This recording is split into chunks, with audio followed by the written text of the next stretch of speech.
What's up, tribe? How you guys doing?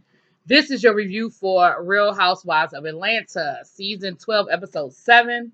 Go ahead and hit that subscribe button, and I hope you like this video. So we start this episode off with Cynthia and Kenya, and of course they have to recap Kenya's crazy tale down at the party at the wig launch last week. And Cynthia said, "Well, the only reason why I stayed, girl, was because I was trying to figure out um Snake Gate. That's what they calling this whole somebody then taped Cynthia. They calling it Snake Gate. But of course she never got a chance to do it. And Kenya is like, child, ain't nobody worried about Marlo. I can't, me and Marlo don't see it for each other, and it is what it is, and I did what I did.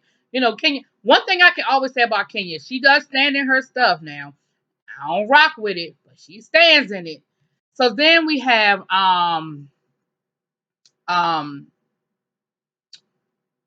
she also was saying they were also talking about Marlo throwing out, well, girl, I ain't even worried about it because she over there paying Mark's child support. Marlo always try to throw out some old digs and like she got the tea. Now, sometimes she might, but other times I think she just throwing stuff and see what stick to the wall. But whatever. So the reason why she invited her over there was so that they could try to help Cynthia get this life in order with Mike coming and spending more time. She needs to make some space for him. And Cynthia Tell has her closet full, her walk-in closet in her main bedroom full. Then she done turned the bedroom into a closet, and that look a hot mess. That's probably what Nene closet looked like last season. That's why she ain't want no cameras in there. And then there's a closet in that room because originally it was a bedroom, so it has a closet, and that closet is full, and it's not orderly. Now I'll be the last person to talk because if y'all saw my right now, so I understand Cynthia how it could get that way. But Kenya's supposed to be coming in there to help because I guess Kenya is a neat freak and is good with organizing space. So, but when it was all over, I mean, Kenya made a few suggestions, but when it was all over said and done, Kenya ended up saying, "Look, we're gonna call the closet people and let them come in here and help you out, okay?" Um, Kenya and Kenya made a couple of comments about Mike moving there and them moving too fast and what are they doing? And Cynthia got offended by it because Cynthia's so ready to be married. She's so daggone thirsty. It's ridiculous. And she said, "Well, what about you? You didn't y'all didn't wait. Y'all didn't wait. You and your husband." And she was like, "Exactly. And look at where we are now. So I speaketh of what I know."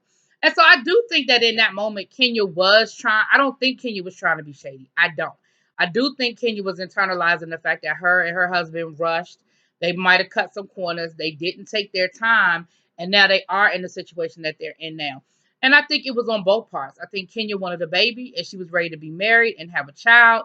And he was willing to do it and flip flop, whatever his reason was for marrying Kenya, which I believe in the beginning they really did love each other. I don't think it was, but anyway, but Cynthia took it as a little bit of shade, but I don't think it was shade, Cynthia. I think Kenya really is your friend. And I think Kenya was really trying to tell you, girl, you might want to slow this down a little bit. But anyway, so then we see Portia and that crazy Marlo hanging out. Now, child, look, we are seeing more and more of Marlo this year. Now, I know they still haven't given Marlo a peach, and I know all the reasons why people feel like Marlo will never get a peach. But we are seeing more of Marlo solo this year, meaning without Nene, than we ever have. We've always seen Marlo, and Nene has always been somewhere around, but we have seen a lot of Marlo this season without Nene. So I don't know, y'all. I think those producers might be inching closer and closer, closer and closer. But she's still caping for Nene because she spent half of this time she was with Portia caping for Nene and the other half caping for Dennis. But it's all good though, Marlo. Now they're on one of those y'all have seen them all around where you pedal and you go around town and you drink. I forget what the actual name is, but it's basically like a moving bar. And theirs had a hookah on it. But they were the only two on there. And I'm thinking to myself, the whole purpose of it is that everybody is pedaling at the same time, and that pedaling is moving the car. Now, the guy said that he can coast it, but they got to get it started. So the two of them had to get that whole bus moving by themselves. Now, I know why it was just the two of them because, of course, they were filming a scene and all of that. But I'm just thinking, dang on. But they rode around, smoking their hookah, drinking their henny honey. I didn't see a bartender either to keep refilling, but by the end of that trip, they was lit. We'll get to that in a second. So in the beginning, Marlo was caping for Nene, basically trying to tell her, it's time for you to go ahead and make up with Nene and whatever. And Portia was like, Nene disrespected me on a level that I'm just not ready to move forward from. I didn't do anything to Nene. Nene came at me at one of the most vulnerable times in my life and hit me low. I'm sitting at home breastfeeding and she calling me a fat cow and all other kinds of stuff. So, at this point, Nene doesn't know how to be a friend, and I'm just not ready. I'm not ready to have that conversation. Then they get to talking about Dennis. And, Marlo is caping for Dennis again. Well, why can't you just call him? Why can't you just forgive him? Why can't y'all just get past this? Blah, blah, blah. And I'm like, Marlo, at the end of the day, you can't force people to make up with someone before they're ready. You can't, in any relationship, whether it be boyfriend, girlfriend, or whatever, you can't force somebody to be friends with somebody before they're ready to do it. And she was just being real forceful, to the point where they even ended up getting the little thing parked. They end up passing Dennis's little hot dog shop, and she didn't convince Portia to go in there and have a hot dog. Now, Portia, this is when I knew you were starting to get a little soft too. You were softening up to Dennis because you wanted Dennis to know you were there. Because everybody and their cousin know who you are in his establishment, and you went in there and not only did you order you something to eat, you sat down at the bar, honey.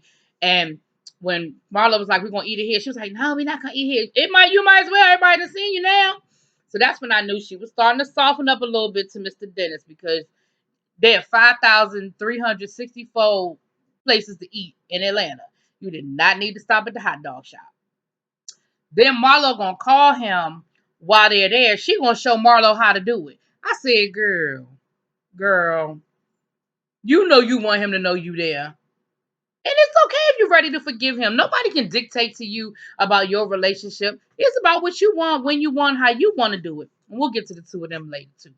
So they had a little fun time. I mean, they did, and they talked about the fact that they didn't always see it for each other, but they agreed to move forward and start fresh, and they've done that, and I'm happy for them. But they had a cute little time. But Marlo, you opened up the door for Dennis. You did. You opened it up. You let him in the back door a little bit. But Portia did. Portia gave you the key. Okay. Anyway, we see Nene meet with her life coach.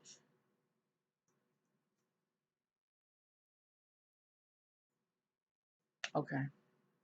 Now, she did talk about her making the decision to leave last at the party, because she said if she had stayed at the party, she would have ended up cussing Kenya out. She said, but she understands that Marlo probably feels like she didn't have her back. She said, but I'm trying to not be that person that will just cuss you out anymore. I'm trying to move forward. You know what I mean? Now, Nene also talked about wanting her sisterhood back, saying, look, I need my friends. I need my friendships back. But, I know I got to move a certain way in this. She said that Tanya reached out to her, invited her to the carnival trip.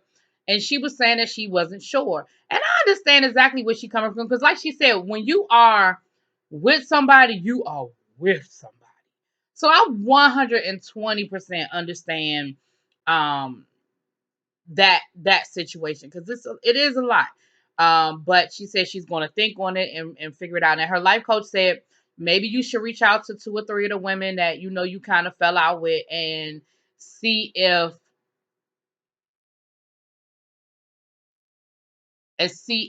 you guys could maybe you know come to a good place, so that at least there won't be as much tension in that moment. And so she said she would think about it and she would look into it. Now, over to the Burrs household. Candy is getting a little frustrated with Todd. She said, Todd keeps starting all of these projects, and we have a lot of projects here in this house, i.e., a baby coming. We have Ace, and I get it and all of that, but I respect his hustle. I appreciate the hustle. I love a man making money, but maybe we really need to slow it down and really process and take things one step at a time. So, I think we're building up to something bigger, but we'll get there. We'll get there. But she said he wants to open up another OLG breakfast, which I think is a cute idea to do just like a breakfast, like a cafe type style um, restaurant. But then they're supposed to be doing a Mexican restaurant, she said. And then she also said something about him buying a tractor trailer. I don't know what he's doing with the tractor trailer. I mean, are they going to do a food truck? I'm not sure I don't know what that is. But okay. So she was like, I appreciate the ambition, but we really need to like slow this thing down a little bit. Now, flip side, um, Riley is in New York. Kayla is moving back to New York. So Todd is out of town on business, and we see that they're actually moving. And Candy said, at this point in time, her and Todd aren't even speaking. She said, me and Kayla are cool, but our relationship could be closer. And she said that Todd and Riley have their moments as well. So she said this blended family thing has been hard. And I can understand because both of the girls were older when they got married. They weren't children. Kayla was an adult. I think at that point, Kayla was like graduating from high school or getting ready to graduate. So she was 17, 18. Riley was old enough that, she knew exactly, she was a young teenager at the time. So it's a little different blending families when the kids are already at that point in their development. And she said that, there are times when Riley is kind of like, he not my daddy. He can't tell me what to do. Well, yeah, he can tell you what to do. He's your stepfather, and you need to respect him as such. But I understand the bratty mentality of saying, look, it's been me and my mom all these years, and I've never had to get somebody else's approval. My mom has never had to run a decision by a third party. It's always been the two of us. So I definitely can understand how that there has been some tension there. I can definitely understand why there have been some adjustments. And I don't think I know people are gonna be like Riley being bratty, blah blah blah. Yeah, some of it is Riley being bratty, but it's also put yourself in Riley's shoes. You didn't have a father figure. Remember, we've had this whole thing where her father wasn't in her life. So it's always been Candy, her mom, Riley. She's never had to ask anybody else for permission to do anything, especially not a man. And so um it's going to be some hard adjustments and some stuff. But now I'm not there. I don't have enough information to make this um conclusion. But my question to Candy is, how forceful are you with making Riley follow Todd's directives, or do you stand in and sort of save her? Now, what Candy did say though was that at the end of the day, it has really been um you raise your daughter, I'll raise my daughter, and we'll meet somewhere in the middle on Ace. Which, because of their ages, that might be the best situation. I don't know. But anyway, that's what's been going on with them. So we see them, Kayla move on. She said, do I think Kayla, because remember I made the suggestion. I said, well, why didn't they let Kayla and Riley share an apartment? And Candy was like, well, they don't really hang out. She said they live in the same house and they don't hang out now. They don't really speak now. My thing is they can still share an apartment and not speak. So I don't have to like, I mean, what I'm saying, but okay. I just figure you want your kids in the same place so that you know what I'm saying. But child, ain't my money. So then we see Eva, Mike, and Cynthia go out on a double date, and they discuss the whole wiretapping thing. And Mike explains to Cynthia that basically, I guess what he was saying is that Georgia is a one-party state. So in a one-party state, you do not need permission to tape somebody.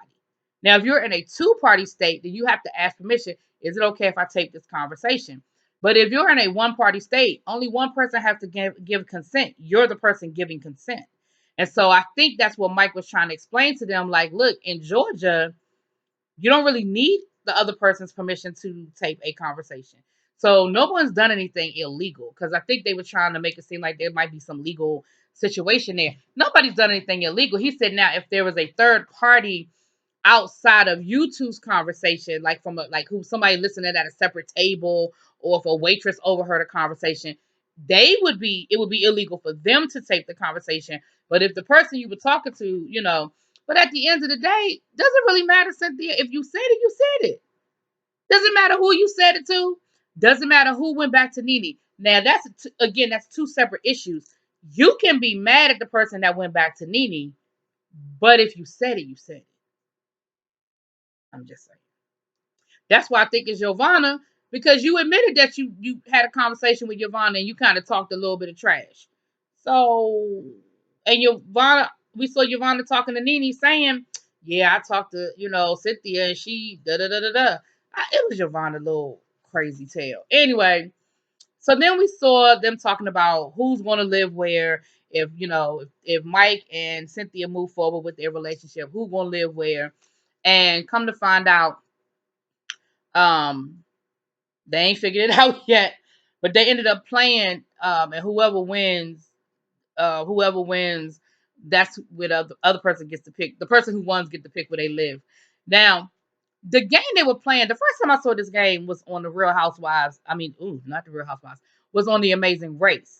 And it's a game that was invented. It's like a mixture between football and bowling. And it's funny because ever since I saw it on the Amazing Race, now I've seen it all over the place. I've seen it on probably 4 or 5 shows now. So it looks like it's a game that's becoming more and more popular. Now, Mike and Mike actually won. So I guess the idea is that Cynthia gonna be moving to LA. They'll figure it out. I mean, we know that they're engaged now, so I'm sure they've had that conversation. They figured out who's gonna live where, honey. Then we saw Kenya meet with I guess it was an attorney, basically about doing protecting her daughter's assets. She's there to create a will or a trust because her and her husband do not have a prenup. She said that he didn't think that the prenup was romantic. We're gonna see how romantic this divorce is gonna be. Anyway, but she said that, and the lady basically told her, look, this is what you could do to protect, between your company, your house. She said she had her house appraised. It's appraised at 1.8. And so she just wants to protect all of that. She doesn't want to make her husband the power of attorney. She said, because if I leave instructions to do something that he doesn't agree with, I don't think he will follow my directive and it'll be a big legal issue. So, and here's what I said this in one of my comments last week. So somebody said something and I responded to it. And I said, notice how ever since Kenya pulled that stunt in Detroit a few years back, she went home for her family reunion and she rode up on her mama on the bus with the whole family and her mama ain't opened the door. Remember when that went down? And remember when they got back, her aunt was mad at her and her aunt was like, you like, I really what you did, because that was her aunt's sister, and she was like, I don't like how you pulled that you did too much. It was extra. Remember how she kind of laid Kenya out? We ain't seen that aunt since, have we? Because it was seemed to me like when the lawyer said, well, who do you want to be the power of attorney? You hesitated like you didn't have a person in mind. But as close as you and your aunt had been, so I'm wondering if that relationship still has not quite gotten back to where it was. Because I don't think we've seen that woman since, have we? Remember the lady with she had the short hair? Anyway, and then Kenya did that old fake cry. Child, she gonna put, child, look. If y'all saw a tear, show it to me. But neither here nor there. It looks like Kenya is trying to put some ducks in a row to protect herself and protect her daughter if and when the demise of this relationship comes down. Portia and Dennis have therapy. So some good things came out in the therapy. Let me tell y'all something. This is not the Portia Williams that we met season 1, season 2. This Portia, again, she's still Portia. But I was really, really impressed with some of the things that she said. When Dennis said I made a mistake, Portia said, oh, no, no, no. No, no. Let's not use that word. You didn't make a mistake. You made a decision. She said, and as long as you are still calling it a mistake, I'm going to have a problem forgiving you. It wasn't a mistake. You chose to do what you did. You didn't make them. She said a mistake is taking the wrong exit. That's a mistake. So then Dennis got real and he said, look, it was a hard pregnancy. Sex wasn't good. Basically what he said was the sex wasn't no good. That's what he said. He said there was postpartum. That was hard. He said we cried every night together. And, he said, I'm not saying that those are good reasons. I'm just saying those were my reasons. And you know what, Dennis? That's honest. See, here's the thing. I don't have to like why you did what you did. I don't have to agree with it. But when you tell me your truth, I have to accept it. And I do believe that's his truth. You know, the sex wasn't any good. He wasn't getting it like he wanted to. He had a baby now. He had a wife that was emotional. He got a baby that was emotional, or what have you. He wanted to get the hell out the house. He probably went to the club. Somebody was rubbing up on him the right way. And it is what it is. Again, I ain't saying I'm agreeing with him. I'm just saying I understand. I see what he's saying. So, and Portia said, basically, Portia's ready. She said she wants her family. She was honest. She said she wants her family. She said, but I don't want no mess. She said, because I don't want my family, I don't want my daughter to grow up around people who don't love each other.